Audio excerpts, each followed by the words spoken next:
Assalamualaikum warahmatullahi wabarakatuh. In today's video, I'm going to storytelling about the ugly duckling. So, on a farm long ago, a mama duck sat on her nest. "How long must I wait for my babies to hatch?" she said. "I have to sit here all alone, and no one comes to visit me." But what could she do? A mama duck must keep her eggs warm till they hatch. At last, the eggs began to crack. One by one, yellow ducklings stepped out of their shells. They shook their wings and said, "Quack, quack! Look, look at all of you," said Mama Ducks with joy. "You are all so cute." "Quack, quack," they said.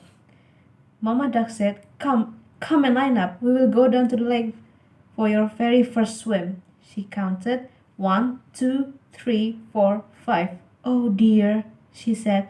I should have 6 ducklings." But one large egg was still in the nest. "Well," said Mama Duck, "it looks like that big egg will take more time." So she had to go sit on her nest again and wait some more. The next day, the big egg started to hatch. Out came a baby boy bird. But if one may say so, it was an odd-looking thing. This bird was much bigger than the others. He was not yellow at all. He was dark gray from his head to his feet, and he walked with a funny wobble. One of the yellow ducklings pointed. "What is that? He cannot be one of us." "I have never seen such an ugly duckling," said another. "How can you say such a thing?" said Mama Duck in stern voice. "You are only 1 day old. Your brother hatched from the very same nest as you did. Now line up. We will go to the lake for your very first swim." Yet the other ducklings quacked, "Ugly, ugly, ugly." The ugly duckling did not know why the other ducklings were yelling at him. He took the last spot in the line. Each yellow duck jumped in the river and swam behind Mama Duck. When it was his turn, the ugly duckling jumped in, in and started to paddle too. Paddle too. "At least he can swim," Mama Duck said to herself. When they left the water and started to play, the ugly duckling tried to play with his brother and sisters too. They yelled, "Go away! We will not play with you. You are ugly, and you are weird too." When Mama Duck was close by, she would not let them talk in this way. "Be nice." She was cold, but she was not always close by. One day, one of the yellow ducklings said to the ugly duckling, "You know what? You would do us a big favor if you just went away from here." All of them started to quack. "Get out, get out, get out," they said. "Why won't they let me stay here?" said the ugly duckling to himself. He hung his head down low. "Ah, they are right. I should go." That night, the ugly duckling flew over the farmyard fence. He flew till he landed on the other side of the lake. There he met 2 grown-up ducks. "Can I please stay here for a while?" said the ugly ducklings. "I have nowhere else to be." What do we care?" said one of the ducks. "Just don't get in our way." Woof woof! Suddenly a big hungry duck came tearing by. Chasing the 2 ducks, they quickly flew up in the air. Their feathers fell down on the ground. The poor ugly duckling froze in fear. The dog sniffed and sniffed at the ugly duckling, then turned away. "I am too ugly even for the big hungry dog to want," said the ugly duckling, with his head hung low. The sky turned dark. A bolt cracked, a bolt of lightning. Then came a big storm, with heavy rains pouring down from the sky. In just moments, the ugly duckling was soaked through and through. Then a cold wind started to blow. "Brrr," he said with both wings held close to his chest. "If only there was a place I could get dry." all at once a tiny light blinked far off in the woods. Could it be someone's hut? He flew to the door. Quack, said the ugly duckling. The door of the hut creaked open. What is all this noise? Said the old woman, looking right and left. Her eyes were not that good. Then she looked down. Ah, look at that, it's a duck. She picked up the ugly duckling and dropped him inside her hut. You can stay here, but only if you lay eggs, she said. Tom, cat, and hen crept up to the ugly duckling. Who do you think you are, coming in here and taking up room by the fire? Said the tomcat. Squawk, said the hen. I do not need anyone else in this hut laying eggs. Do not worry about that, said the ugly duckling. I am a boy duck. Then why are you still here? Said the tomcat. Did you not hear what the old woman said? Get out of here, pretender, clucked the hen. Get out, hissed the tomcat.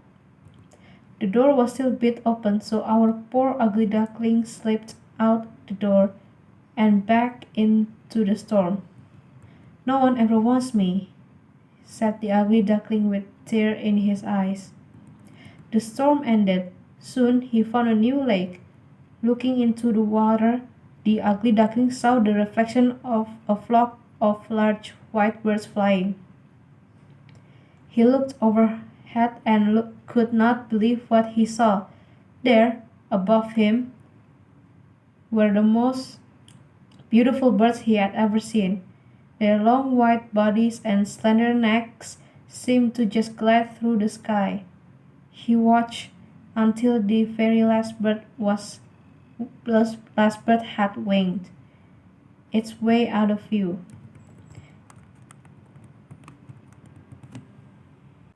He stayed at the lake all by himself, and time passed. The leaves of the trees turned deep red and gold, and then the leaves fell into the ground. Winter came, setting a blanket of white snow all over. The cold wind and the dark clouds made the ugly duckling feel even more sad. He had to go into the cold lake to fish, but it was getting harder to swim. The lake was turning to ice. One day, it was all he could do was to paddle the water to keep it from freezing around him and trapping him in the lake. I am so tired, he said, paddling with all his might. The ice got thicker and drew closer to him. In a moment, two giant hands swept him up. You poor things, said a farmer. He held the ugly duckling close to his thick wool jacket and took the bird to his home. Never was a warm fireplace more welcome. For the rest of the winter, the farmer cared for the ugly duckling. Then spring came. Tips of green covered the tree. Short, bright flowers popped up from the ground. It's time for you to go to the lake to swim again, as you were born to do, said the farmer. He took the duckling back to the lake where he had found him, and set him with care on the water. Gosh, I feel strong, said the young bird, flapping his wings. Why, I never felt as strong as I do right now. He heard quite splashing sound behind him and turned around. A flock of those same beautiful birds he had seen in the sky before landed behind him on the water. Do not worry, he said to them, hiding out one wing. I will go now. I will not make trouble for you. A big fat tear rolled down his cheek. He turned to go away. When he opened his eyes, he saw a reflection in the water and one of those beautiful white birds. Why was it so close to him? He jumped back and the reflection jumped back too. What is this? He said. He stretched his neck and the reflection of the beautiful bird stretched its neck too. Why are you going so soon? Said one of the beautiful birds. Stay here with us, said another. We'll be a great friends. Then the bird who used to be the ugly duckling knew what had happened. He was no longer an ugly gray bird that wobbled when it walked. At one moment, all the swans flapped their wings and took off into the sky. Come with us, one called back. Take the lead. So he flapped his wings fast and took his place in front of the whole flock. All his new friends flapped their wings behind him. Say, he said, gliding and dripping through the sky as he sped on. Who's an ugly duckling now? Surely not I. That's it, the end. Thank you for listening. Assalamualaikum warahmatullahi wabarakatuh.